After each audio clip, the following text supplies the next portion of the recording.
présenter son dernier roman, J'ai encore menti, édité aux éditions Flammarion.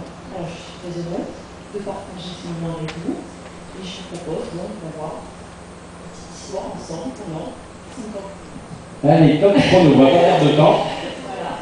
Alors évidemment, nous ne sommes pas seuls, mais justement, c'est ça qui est intéressant, c'est que vous allez pouvoir un petit peu vous dévoiler, vous raconter.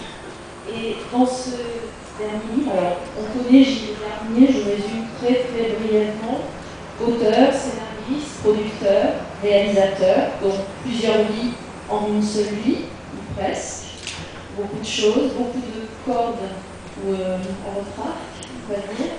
Et dans ce dernier roman, je présente très très brièvement l'histoire d'une jeune femme, aujourd'hui, le monde d'aujourd'hui, la société dans laquelle nous vivons.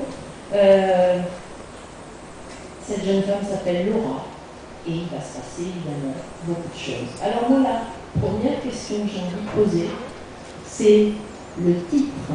J'ai encore menti. Mentir, c'est pas très joli. Ça dépend. Voilà. Mais on est tous un peu marqués par l'idée qu'il ne faut pas mentir et pourtant nous mentons tous. Ouais. C'est ça le truc. J'en parle dans le livre, il y a la mention du mensonge. Voilà.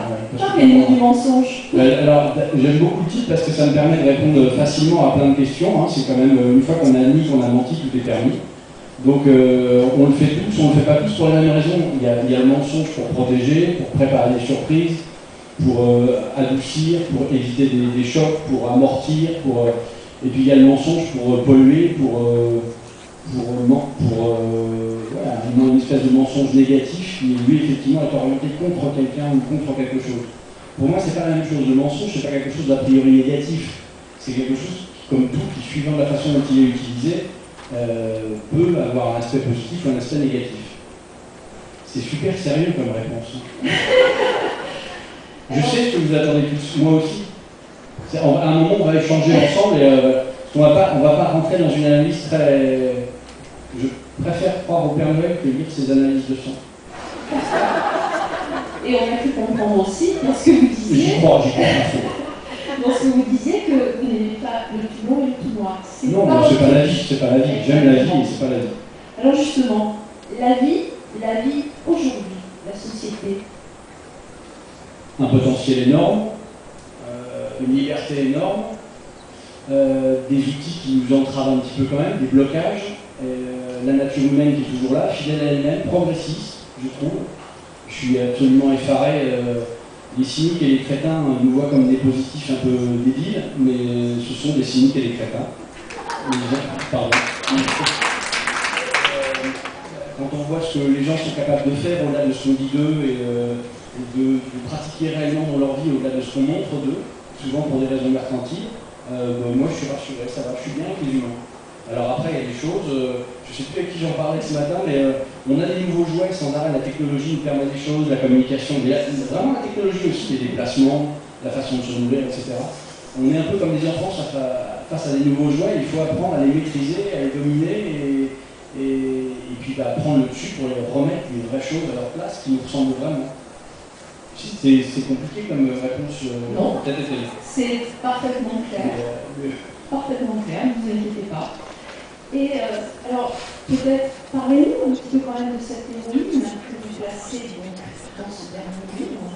J'ai encore menti. J'aimerais bien qu'on aborde quand même un peu ce personnage de Laura. Je préférerais que ce soit vous qui en parlez, parce que ma prochaine question, c'est la femme. D'accord, c'est un sujet important. C'est un sujet très important. Laura, en fait, c'est quelqu'un, c'est une adulte, c'est pas une enfant. L'idée de ce roman, c'était de replacer quelqu'un, de réinitialiser, de vierge psychologiquement, face au monde qu'on pratique aujourd'hui. C'est-à-dire aujourd'hui, on a tous des vies, sensiblement pas les mêmes, mais sur le mode de fonctionnement, on est obligé de passer par les mêmes canaux. Il y a des tas de choses qu'on considère comme obligatoires, comme nécessaires, qui ne sont pas forcément. Et aujourd'hui, qu'est-ce que vous, toutes et tous, comment réagiriez-vous si vous découvriez le monde dans lequel on vit aujourd'hui, avec votre capacité de réaction, votre caractère, froidement, c'est-à-dire le travail entre ce qu'on nous en dit et ce que c'est, Vos parents, vous ne savez pas que ce sont vos parents, vous découvrez ces gens-là, qu'est-ce que vous en pensez? Qu'est-ce que c'est qu'une fraternité? J'en ai entendu qui ont rigolé, c'est pas bon pour vous. Mais qu'est-ce qu'on fait face à une voiture? Qu'est-ce qu'on a le droit de manger? Qu'est-ce qu'on a le droit de dire? Qu'est-ce qu'on a le droit de faire? Tout réapprendre, mais avec un caractère d'adulte. Un enfant a tendance à obéir, à s'inscrire dans les pas de ceux qui le précèdent. Alors qu'un adulte a sa capacité de révolte, de définir des chemins différents, qui sont souvent passionnants. Et moi, c'est ça qui m'intéressait. Je voulais placer une personne littéralement vierge face à un monde qui, moi, tous les jours, m'étonne en disant c'est pas vrai, ils ont fait ça pour me faire rire, quoi. Eh ben non. C'est ça, ouais, le drame, c'est qu'en fait, ce n'est pas pour rire. Exactement. Donc, en fait, l'idée, c'était vraiment une femme face à ça. Qu'est-ce qu'elle fait quand elle réagit avec ses tripes, avec son cœur, avec son instinct? Alors, puisque nous allons parler de la femme, puisque Laura est une femme, eh bien, moi j'ai été très, surprise, émue aussi un petit peu, en lisant ce que vous dites des femmes. Et surtout, là, en l'occurrence, il s'agit d'une héroïne, donc une femme, et vous vous mettez littéralement dans la peau de cette femme. Alors, ça, c'est pas quelque chose de rare, parce qu'un auteur peut se mettre dans la peau finalement de qui il veut. Et c'est ça qui est magnifique, c'est de pouvoir justement rentrer dans la peau de qui on veut. Mais comment vous, vous avez travaillé ça? Qu'est-ce qui vous a aidé à rentrer dans la peau de cette femme? Pour avoir été aidé, il aurait fallu que ce soit une difficulté, mais enfin, quand vous élevez les enfants, vous vous mettez à la place de vos enfants pour savoir ce qui peut leur faire plaisir. Quand votre voiture commence à faire un bruit bizarre, vous essayez de la comprendre pour savoir ce qui ne va pas. Vous voyez ce que je veux dire? Alors, oui. Que personne ne me fasse dire que je comprends une femme et une voiture. Voilà. Mais voilà, l'époque est devenue tellement compliquée à cause d'une bande de crétins magnifiques qu'aujourd'hui on a du mal à se parler entre hommes et femmes, alors que finalement on va quand même vachement mieux quand on vit ensemble que quand on vit séparés, c'est très clair. Donc à la base, c'est pas compliqué pour moi. Je vis avec des femmes, Dieu merci, j'en ai partout dans ma vie, c'est un bonheur. Je les observe, je les écoute. Quand on vous pose des questions, vous répondez. Parfois c'est un poil long. Non, allez-y. Mais du coup, il suffit de vous écouter quand on parle d'un sujet, enfin quelqu'un qui, n'importe quel romancier est obligé de travailler un petit peu son sujet. Et pour moi, c'est un plaisir, c'est quelque chose que j'infuse. J'adore, je suis très garçon, donc depuis tout jeune, je regarde les filles. Nullement. Mais c'est important parce que plus on tient à vous, plus on vous regarde en fait. C'est important aussi. Et du coup, bah oui, après on vous écoute, on vous observe, et un auteur, c'est un bon observateur d'abord. Oui. C'est un voleur. C'est un voleur. Si élégant, il rend les choses bien emballées. Alors, est-ce qu'on va aller jusqu'à dire que c'est un voleur de vie? Oh, c'est pas le voleur de vie, l'auteur. Non, c'est quoi? Le journal des auteurs est un voleur de vie. Mais pas l'auteur. Enfin, pas les bons auteurs, pardon. Non, la vie nous inspire. On observe les gens en permanence. Mais moi, je ne suis pas là pour vous revendre votre réel. J'ai la prétention d'apprendre à personne ce que c'est que d'aimer, de douter, de se casser la figure. C'est pas ça l'enjeu. Le but, c'est de vous parler de ce que vous connaissez, mais avec un léger décalage, qui serait mon prisme, ce que je suis. Mais honnêtement, j'ai absolument pas la prétention de ça n'est pas la couverture d'un documentaire. Est-ce que, justement, puisqu'on parlait de vie et d'observation, vous avez dit aussi que ce qui vous motivait vraiment, enfin ce que j'ai lu, pas, vous n'avez pas de le dire, ce que j'ai lu un petit peu dans ce que vous avez dit précédemment, c'est que pour vous, le moteur aussi d'inspiration, c'était l'émotion. Et moi, j'aime beaucoup ce mot émotion. Alors, émotion, sentiment, regard sur l'autre, on pourrait peut-être faire un petit peu un lien entre ces trois thèmes. Alors, je voudrais qu'on parle du mot émotion. C'est la vie, c'est la base de la vie. Je pense que tous les gens qui écrivent cherchent à déclencher l'émotion, absolument tous, quelle que soit l'émotion. Et je pense que les gens, quand ils tentent ma voix, ils veulent me faire une dire de... Vous faites quoi les garçons avec les micros? C'est juste un petit peu de Après, je peux la changer tout seul. Non, il faut juste le dire. Attention, moi, je trouve. Je vais faire toute la... Mais donc en fait, je pense que tous les gens qui écrivent cherchent à déclencher l'émotion. Les gens qui tendent la main vers un livre cherchent une émotion. Jamais la même, mais à la base, le métier, que ce soit dans le cinéma, dans la musique ou dans la littérature, il y a une recherche d'émotion. Oui, donc voilà, c'est après. C'est un des objectifs de l'art, déclencher cette émotion. Oui, après, à la base, c'est une expression qui est saisie par d'autres. Mais c'est presque au public qu'il faut demander ce que lui cherche dans les livres. Parce que nous, aujourd'hui, pour écrire un livre, il faut être soit extrêmement prétentieux, soit complètement inconséquent. Toutes les bonnes histoires ont été racontées. Il y a déjà tellement de chefs-d'œuvre. Matériellement, on ne pourra pas lire tous les bons livres qui ont déjà été écrits. Donc, quelle est l'utilité d'en fabriquer d'autres? Ça coûte des arbres, du temps, de l'argent. À la limite, on pourrait très bien faire avec le stock qu'on a. Donc, il faut. Alors, moi, je suis un inconséquent. Je ne pense pas être un prétentieux. Mais pour le coup, au jour d'aujourd'hui, voilà, les gens ont le choix. Ils sont sollicités par plein de choses. Heureusement, d'abord par la vraie vie, par leur famille, par leurs enfants, par leurs proches, par leurs vrais soucis, leurs vrais bonheurs. Et nous, on arrive quand ils ont du temps libre pour essayer de les sortir de tout ça sans complètement les éloigner. C'est peut-être d'autres émotions, mais voilà. Quand j'écris, je ne me dis pas que je vais déclencher telle ou telle chose.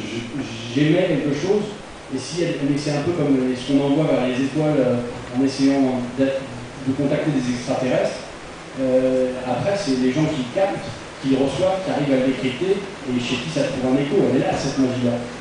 Oui, et quand j'insistais sur le mot émotion, ce que je voulais dire, c'était que vous écrivez à partir d'émotions ressenties dans votre vie. Oui, bien sûr. Voilà, c'était pas tellement de regarder la vie des gens, vous regardez la vie des gens que vous aimez, vous le précisez ça, et c'est d'ailleurs très bon. Et à partir de là, cette émotion-là, on le regarde en vivre, et donc je peux justement écrire, à cette émotion-là, finalement, que je faisais. Mais alors, je l'analyse pas. Celle que vous avez. Voilà, je suis tellement dans la vie que j'analyse pas tout ça. Pas du tout. Ce que je suis ou l'analyse des choses ne m'intéresse pas. Ce qui m'intéresse, c'est ce que je peux faire et la façon dont se passent réellement les choses. On est dans une époque où tout est analysé, tout est disséqué. Je plaisantais tout à l'heure avec le personnel, avec le Père Noël. C'est un grand père, il y aura beaucoup à dire. Mais on va pas analyser. Aujourd'hui, non, je m'en fous de l'analyse. Alors, ouais, j'allais dire un truc qui n'était pas à propos, mais l'analyse ne m'intéresse pas tant que la pratique. Et je trouve triste de disséquer les choses toujours. D'accord. Alors, il y a aussi quelque chose qui m'a beaucoup intéressé, c'est que vous adressez directement à votre lecteur, lui raconter quelque chose qui n'est pas l'histoire du livre, on est bien d'accord. Vous faites une sorte de dédicace en fait à votre lecteur, en forme d'épilogue, on va dire. Et justement, le lecteur. Alors, parlons un peu de ce lecteur. Est-ce que quand vous écrivez, vous l'imaginez ce lecteur? Est-ce que vous y pensez? Alors déjà, non, mais tout va bien. Mais tout va bien. Alors déjà, il faut être conscient des choses. Le lecteur en France, c'est une lectrice. C'est vrai. Les chiffres le confirment. Le marché, c'est les femmes qui le font. C'est les femmes qui donnent leur chance aux débutants. C'est les femmes qui découvrent. Et c'est les femmes qui font des best-sellers que les hommes découvrent après. J'en ai à la maison, ma femme dit n'importe quoi, elle me garde que le meilleur, mais elle a cette extraordinaire capacité à tenter. Donc voilà, je ne vais pas. J'ai toujours milité pour qu'on mette les lectrices dedans.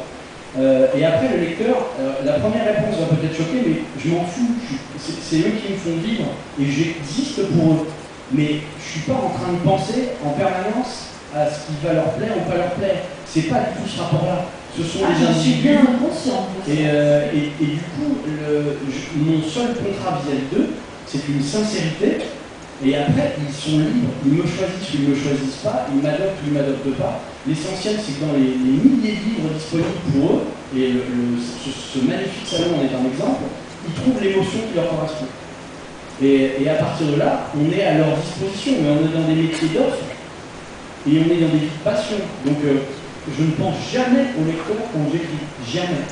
Alors, de temps en temps, quand moi, parce que je suis un garçon stupide, pour écrire des choses qui me bouleversent, je peux finir en larmes, et il m'arrive de me plier en deux de rire quand je trouve un truc drôle. J'ai failli me blesser plusieurs fois avec des accidents idiots parce que alors sur ce livre-là, je me suis assommé la tête sur mon bureau parce que je me suis plié en deux de rire sur une réplique. C'est idiot, hein, mais je me suis éclaté le front. Ça m'a encore plus fait rire. Donc écrivain, c'est un métier Ah dangereux. ouais, clairement, clairement. Et sur le livre d'avant, je m'étais à moitié pété le genou en remontant la cave avec une ramette de papier, parce que j'avais un litre de lait. Je bois pas de lait, j'aime pas le lait. Il y a les chats, qui on est pour boire les trucs des vaches, parce que ça me dépasse. Mais je digère pas en fait, voilà, c'est un autre problème. Donc après, et je remonte de la cave avec le lait pour les enfants, une ramette de papier pour imprimer ce que j'étais en train d'écrire. Et en remontant, j'ai l'étincelle d'une solution que je cherchais pour une scène qui ne me satisfaisait pas. J'avais une chute mais qui n'était pas assez forte pour vous la proposer. Et j'ai trouvé le truc. Et ça m'a tellement fait rire que je me suis pété la gueule dans l'escalier. Et j'ai crevé ma ramette et il y avait du lait partout. C'est une recette de gâteau. D'accord. C'est un caca. Mais du coup, j'ai besoin de ressentir. Moi. Alors effectivement, dans ces cas-là, je me dis, j'espère vraiment que ça fera rire ou que ça fera pleurer les gens qui le ressentiront avec moi. Parce que cette notion de partage est importante. Mais sinon, non, je pense pas. Alors c'est aussi justement une des caractéristiques quand même de votre style, c'est-à-dire un humour décapant qu'on peut utiliser tout à l'heure, et surtout une dérision, et quelquefois une autodérision, c'est-à-dire que le héros, ou l'héroïne, selon évidemment le livre et s'il ne jette pas, mais les protagonistes en général font preuve d'autodérision. Ce regard quand même un peu caustique sur soi-même, et qui fait aussi penser finalement que quand on est capable de manier cette autodérision, ça veut dire qu'on est aussi capable de voir nos limites et notre impuissance. Donc ça, vous pratiquez beaucoup, très bien. J'aimerais bien qu'on en parle un peu plus. De cette non, pas de de cette autodérision et de ce que vous mettez justement dans la bouche de vos personnages et de cet humour qui émaille le texte. C'est ma nature un peu. Je suis un garçon qui cherche la vie est dure, elle est compliquée. Je pense que c'est un truc pour personne ici qu'on va finir mort, tous. Donc avant, autant se poiler un peu et vivre avec des gentils, avec des gens qui ont un peu de cœur, un peu d'énergie.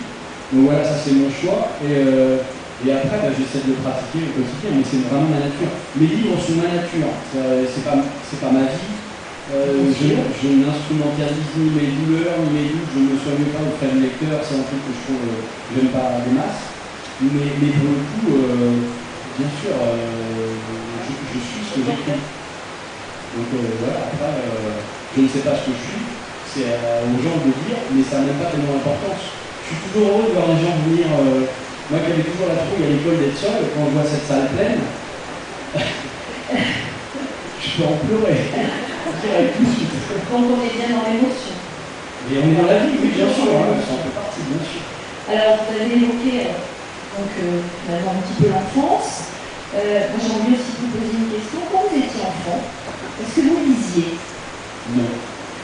Alors, vous ne lisiez pas? Pourquoi? Comme ça, parce que je suis un garçon. Et qu'un vélo avec un tremplin, c'est beaucoup plus intéressant. C'était beaucoup mieux. Ouais. Le livre peut servir à relever le tremplin. Et on peut atteindre des vitesses assez vertigineuses. Et j'avoue que, non, sérieusement, non, c'est pas... Mais alors, je vais oser un truc et que ce soit pas un sacrilège.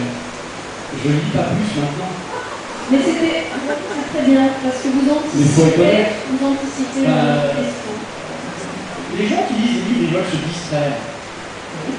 Moi, vous me mettez dans un coin avec un bâton, un chien, une moto, puis des gens, et on s'ennuiera pas. J'ai pas besoin d'histoire artificielle pour me distraire. Donc j'ai plein de collègues avec qui je suis profondément ami, je les respecte, je les admire, j'adore ce qu'ils font et tout, mais ils savent que à la maison, c'est Pascal qui est me lit aussi. Mais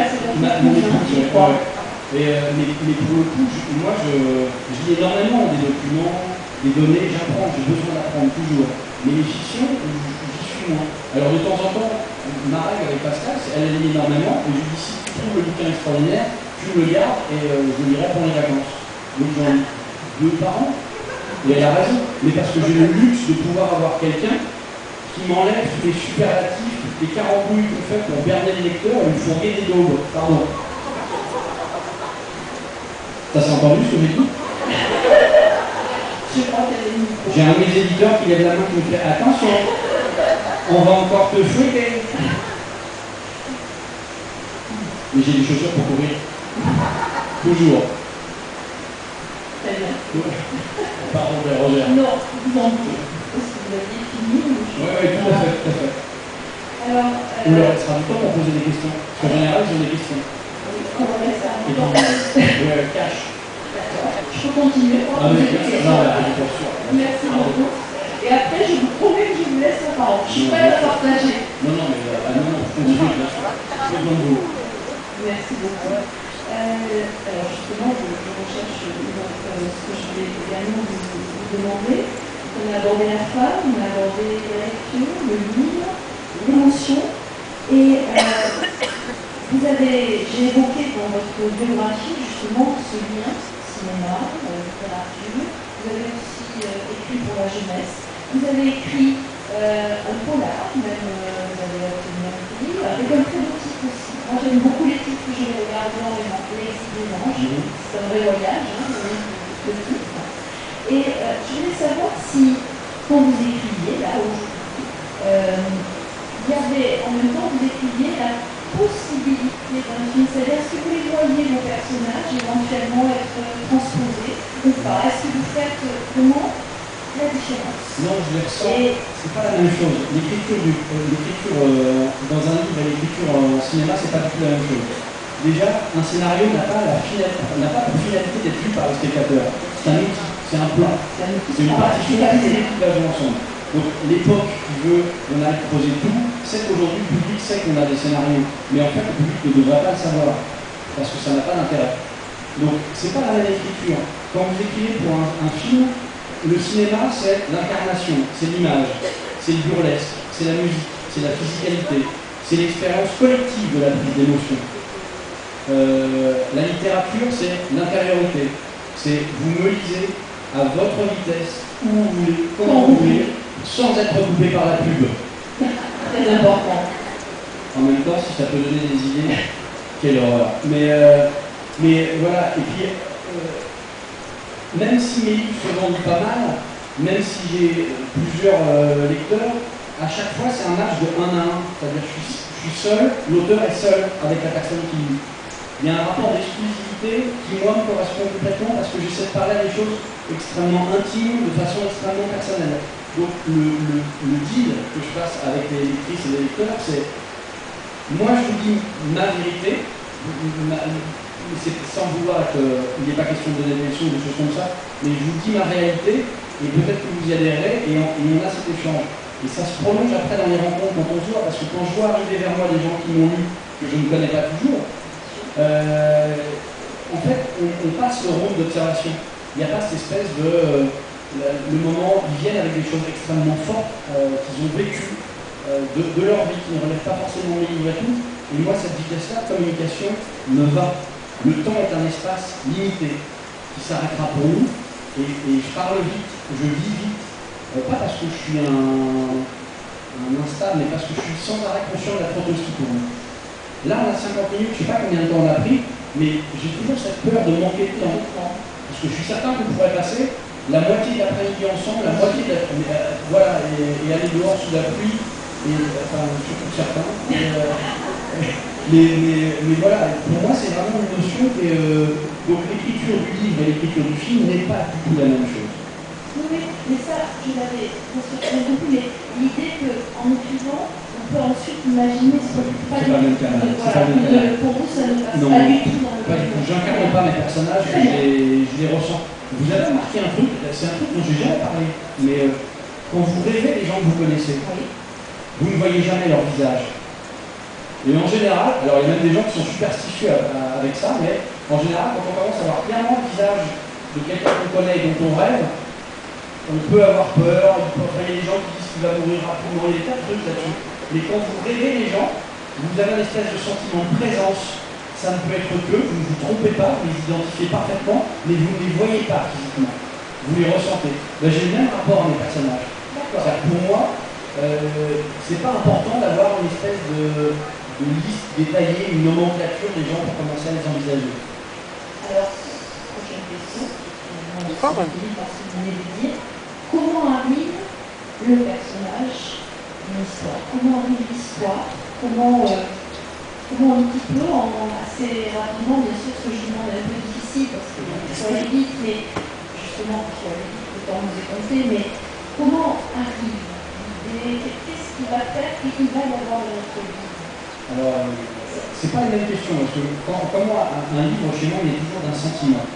C'est-à-dire, tous mes livres, quel que ce soit des thrillers ou que ce soit des comédies, parlent de gens qui sont à un moment dans leur existence où ils doivent apprendre quelque chose d'eux-mêmes ou du monde. Tout le monde tombe. C'est pas intéressant, tout le monde tombe. On a tous l'expérience de ça. Et la différence des gens se fait sur la façon dont ils se relèvent. Et c'est ce moment où les gens peuvent juste se relever, peuvent s'envoler, qui moi me touche. Et du coup, mes livres relèvent toujours d'un sentiment. Et en fait, par exemple, pour celui-là, c'est l'effarement face au monde tel qu'on le pratique aujourd'hui.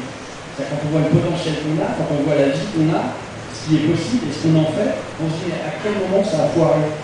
Pourquoi on en est là? Et pourquoi on ne veut pas changer? Alors pourquoi on ne veut pas ou on ne peut pas? Parce qu'il y a une inertie aux choses. On est nombreux sur Terre maintenant.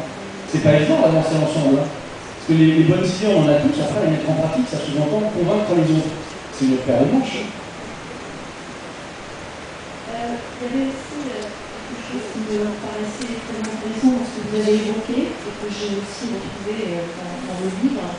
Et bien justement, c'est l'idée du livre, l'objet livre, cette idée que c'est finalement très intime, l'objet livre, puisque on l'emmène avec soi, on le garde avec soi, on l'a dans des endroits un peu particuliers quelquefois. Est-ce que vous êtes donc très attaché aussi à cette idée que vous avez un petit peu évoquée, justement en disant le livre, le consulte quand on veut, il n'y a pas la pub, il n'y a pas...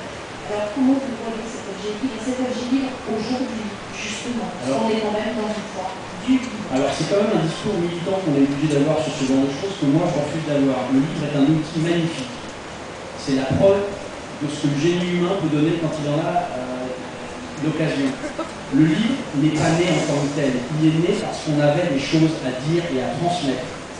Ça, c'est une réalité historique. Donc il y a les tablettes d'argile chez Sumer, après il y a les papyrus, après il y a la reliure, après il y a l'imprimerie, après il y a tout ça. Et aujourd'hui on est dans une industrie. Mais